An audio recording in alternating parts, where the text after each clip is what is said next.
The Ghana Immigration Service says it is touring Ghana's borders to appreciate the extent of problems existing there at the various borders. This comes on the back of JoyNews series highlighting the state of security at our borders. Well, in today's story, we'll take you to a community sharing borders with at least 6 Burkinabe communities. Even though it is part of the Upper East region of Ghana, one only needs to travel half a kilometer outside the market of Fio in the Bongo district to get into some of the first Burkina Faso communities. Despite this fact, there is no official border post in the area, a situation the chief of Bongo Fio says makes it easy for smuggling of goods, theft, and possible terror attacks in the wake of attacks on Burkinabe.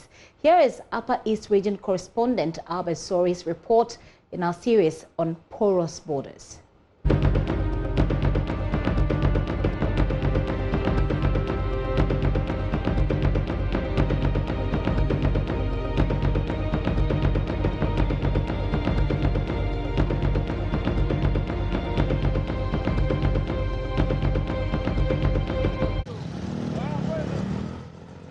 The Upper East region is located in the northeastern corner of Ghana and is the second smallest of the 16 administrative regions.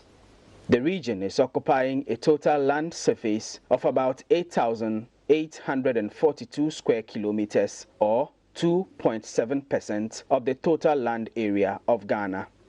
It is bordered by Burkina Faso to the north, Togo to the east, the Upper West region to the west, and the northern region to the south. Some of Ghana's official border posts in the Upper East region are located at Paga, Kulungugu, and Polmakum. At these borders, persons coming into the country are screened thoroughly by immigration and custom officials before they are allowed entry. However, exactly same cannot be said of Fio in the Bongo district.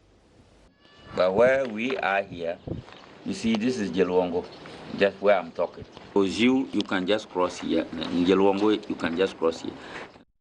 Often called Bongo Fio, this community is neighbor to at least 6 Burkinabe communities, some of which are less than a kilometer away, according to the chief, Naba Ayenaba Azare. If I just show my left here is Jelwongo. I go here, you go to ZC and you enter Ziu. You go up there, there is a place called Nargia. There's a place there you can enter Ziu. Jelwongo is Burkina. ZC, Ziu is Burkina. Nargia, Ziu is Burkina. Yelbia, Yelbisi is Burkina. Subga, that's Subga. Despite this, there is no official border post in the area. So there have been several times of stealing from Burkina Faso, and we have intercepted them. Terrorism, it can happen. When stealing can happen, why in the night or as the borders are porous and there's no any security man nearby or not permanent. There's a lot of smuggling which is passing here, outside the country and into the country. We have been seeing it. Yeah, I've seen it several times. The truck will come at an odd hour and pass. There are immigration and customs checkpoints with assigned officers in the area, but the chief believes this is not enough. They are far away. They are just here during daytime, but in the night you don't see them. And you know how terrorists come in? They pass through the porous route. If not, they pass through the bush. And here we have the bush where they can pass through. So this is what we have seen, that there's a need to have a border post here, and we will work hand in hand. This place here is one of the endpoints of the Fio market. It is only about half a kilometer away from one of the closest Burkina Faso communities. Desmond Atambiri is the assemblyman for the Fio electoral area. Currently where we are standing is an exit point to Yeluongo, which is in Burkina Faso. When you take this route, you are going to Burkina Faso. which is a half kilometer from the field town. So this one is a free entry point for people of Burkina and then few.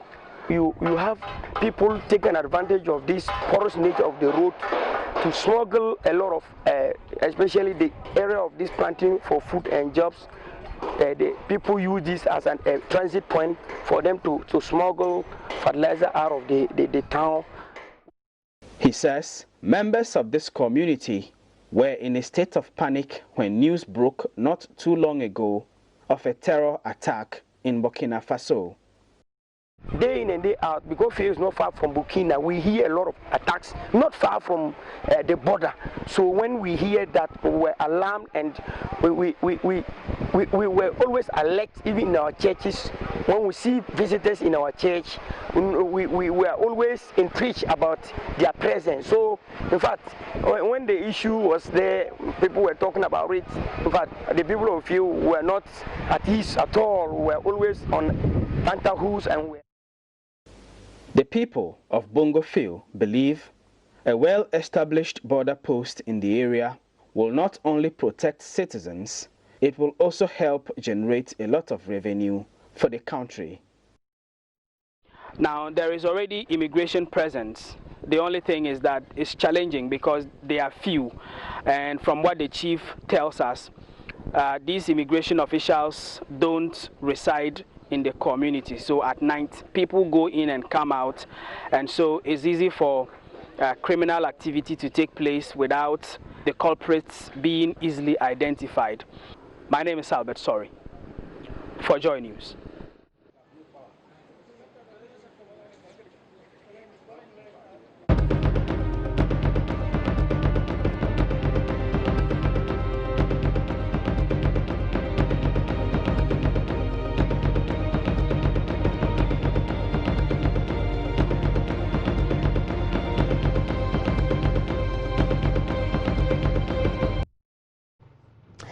Sorry, filed that report for our series on porous borders today. Well, Information Minister Kojo Oppong Nkrumah is assuring of improvement in border security with approval of the mid-year budget. Joy News' ongoing campaign on porous borders reveals threat of potential conflict along unmanned entry points. The minister, speaking at a news conference in Kumasi, did not give details or specific areas of improvement, but assured issues of concern will be addressed. Security has been a matter that all of us have been concerned with right from the beginning of this year, not just because of the heightened reportage of some of the security incidents in our country, but also because of the security climate within the West Africa sub-region. The administration has shown good faith by commencing an exercise of retooling the security agencies, the police and the military. You regularly see that they are being retooled. You also regularly see that they are recruiting some more numbers and beefing up their numbers. But all of this requires money. It is our expectation that part of this 6 billion, as invested in the further improvement of our security, should deliver a lot of value to the people of Ghana. Security operations are such that we may not give so much detail, because once you give so much detail, you are also arming whoever may be thinking and thoughts towards you. But I do know for a fact that border improvements are included or border security improvements are included in the broad spectrum of security interventions that we are talking about. And part of the resources from this 6 billion will be applied in that area. But I am unable to give you any further detail from Minister for Information, Kojo Oppong Nkrumah there. Well, joining us on the line is Gifty Angbomi. She's PRO for the Ghana Immigration Service in the Ashanti region, and she's been traveling with the Controller General, who is checking out what's happening at the borders himself. Well, Ms. Angbomi, thank you very much for your time this afternoon here on the Pulse. Thank you, Gifty. Yeah, so we understand that the Controller is going on a tour, and he's been doing that for the past week. Exactly what has he seen so far? The controller has been on tour for 9 days now. 9 days? Yes, 9 days. He has been to Tamale itself. He has also been to the Savannah region, where he went to Bolitate border. He also went to Taglayiri unapproved border.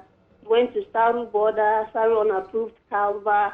He also moved from there to the Vuvu unapproved border, and from the Savannah region, he moved to the Upper West region, where he went to Wa, Laura, Namdom, Tumu, Amle, Masi unapproved route. He also went to Wechau unapproved route. There are other unapproved routes in the Upper West that the Controller General visited. We have Laura, Dabo, Masi, all of them are unapproved routes that he visited. Looks like we have a lot of unapproved routes there. If you could tell us what he's finding out, what has he found out, what are his observations so far? Yes, his observations so far is that he has seen with his own eyes the living conditions of his officers and men on the ground. Okay. He has also identified office accommodation issues, which is already on the table, but now he's seeing them for his eyes, and he's valuing and appreciating the value of information that he has received. He has also observed that there's a need, for instance, to construct a bridge over the Chachi border and construct some immigration posts along that area with kind of signboards and other things.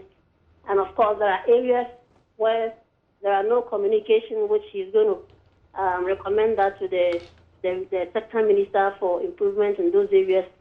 And he also observed in the other regions, which is the Upper West, also about similar things, especially when it comes to weapons, uniforms, and he has made some very much some recommendations that he's going to use them and forward that to the ministry. Okay, so he's going to be forwarding these observations to the ministry. What is the immigration entity's own plan? Is there a plan to deal with the issue of porous borders? Because this is something that you're well aware of already. Yes. The Comptroller General has already been in office for a little over 2 years now. And since this period, he has visited the Eastern region, some parts of the Upper East. He has gone to the Ashanti region, some part of it. He's gone to BA. He's come down to the Western region, the north side of the Western. So he's been working around these borders. And all these tours he's been doing is just for one thing, to observe things for himself and to make better recommendations. And so far, since he started this work, it has generated a lot of interest, especially in border security, and this has raised some concerns in national security. And so we have actually achieved certain things throughout these borders that he's embarking. For instance, the national security has actually provided some vehicles for the service, especially with all-terrain vehicles, which is some form of a motorbike, but it's very, very necessary for the bush riding of the officers. We have also received some motorbikes. The service has also bought some vehicles for some of these areas that are very difficult and very unmotorable. And there has also been some renovations across some of these areas that he has taught so far across the country since he assumed office. He had also made some changes when it comes to transfers. When he goes out and he realizes that officers there, some have been in those areas for 7 to 8 years, some even 9 years. The moment he gets back, we know that there's going to be a massive transfer, and he does do. But speaking of the transfer, it just pricks my curiosity a little bit. So let's stay a little with that one. If you have officers stationed in a place for, say, 9 years, as you say, that presupposes that they understand the terrain properly, and then they can, and they will be efficient in tracking down any sort of smuggling, any sort of gangs dealing in contrabands, etc. Why would you transfer them in that case? Yes, because in the services policy, which he has even decided with his management to have some more changes to it, he's recommending to his management that even with the policy of transfers, instead of somebody staying at the border place, which have all these, they don't have all the requirements that they need to get work done. And so he would rather change it so that if you are in Accra, for instance, and you go, it's not that when he's doing transfers, he moves everybody from the border post. No, transfers are done systematically. And so when 2 people are leaving, we have 2 to replace. And then they are there for the next 2 or 3 years. And this is what he's trying to suggest. That for males, for instance, they could be at the border for 3 years, and the females will be there for 2 years, so that we interchange and we go rotation. Very well. We'll see how that helps improve the situation at the borders. But before I let you go, I'd like for you to talk to us about the stories that we've done this week, we're running a series of stories in which we highlight specific problems in specific areas. Sure. We've done Upper West, and what we're seeing is the closeness to Burkina Faso, the closeness to Togo. So for Togo, for example, there are boundary issues. There aren't clear demarcations over there. Is this something that has come to the attention of the Immigration Service, and how is it being solved?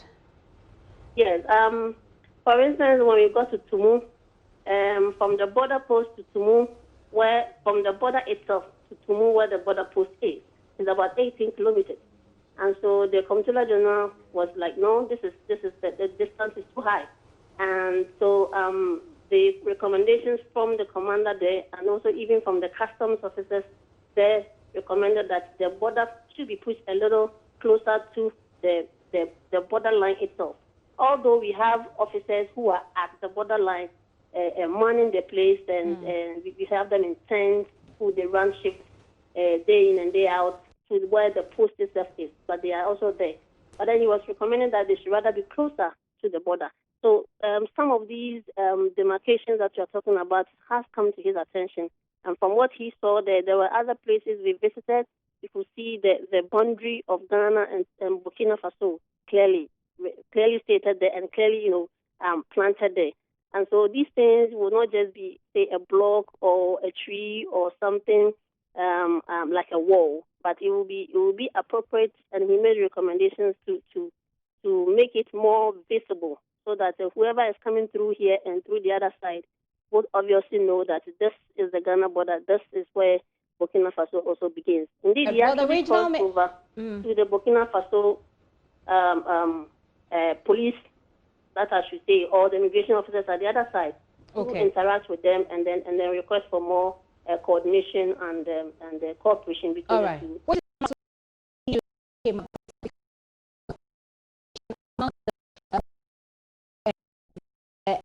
security officials there, as well as those on the other, commit a crime, for example, in one country, they run into another country, and it becomes difficult to apprehend them because of lack of. Finally, issue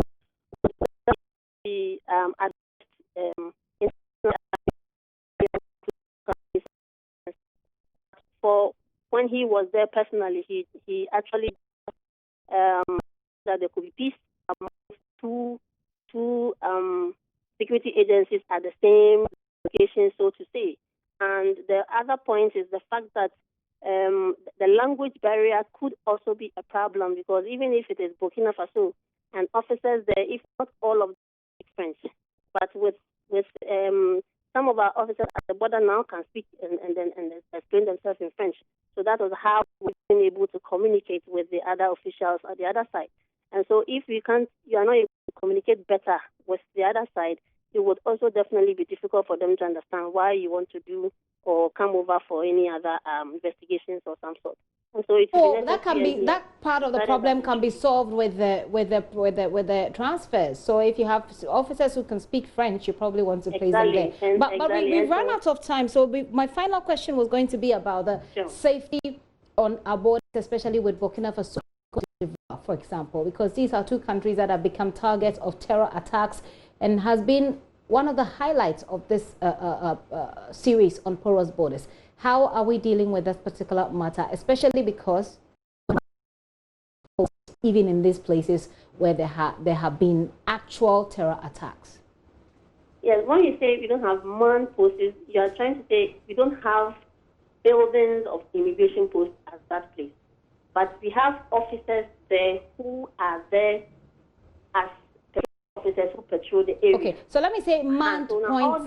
Unmanned. So let me just correct this one. Unmanned points of entry, if that makes it clearer. We have unmanned points of entry which are now being manned, even with the border patrol officers who are not having posts as in buildings there. Okay. So they are intent patrolling those borders. Okay.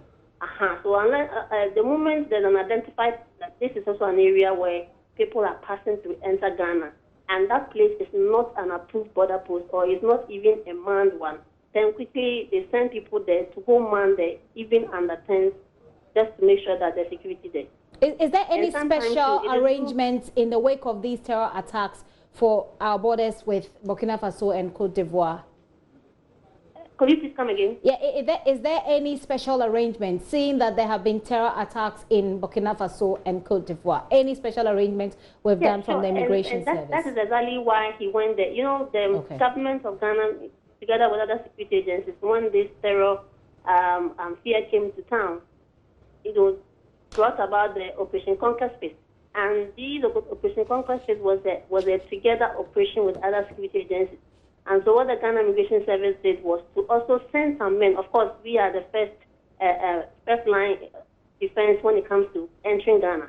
And so we actually intensified also our men there, sent a group from all across the country who were not at the borders then, but there are other side or other parts of the country to go there for intensification and to beef up security at the borders. And so the first batch actually were done with their rotations somewhere. They came home just about 2 weeks now. And the second batch has been deployed even before the first batch came. And so he decided to go there himself, have a look at the living standard, have a look at all those places that he has deployed men to. And so he can better make recommendations to the Minister of Interior and subsequently to the Presidency for better actions to be taken on any other challenge that they may face.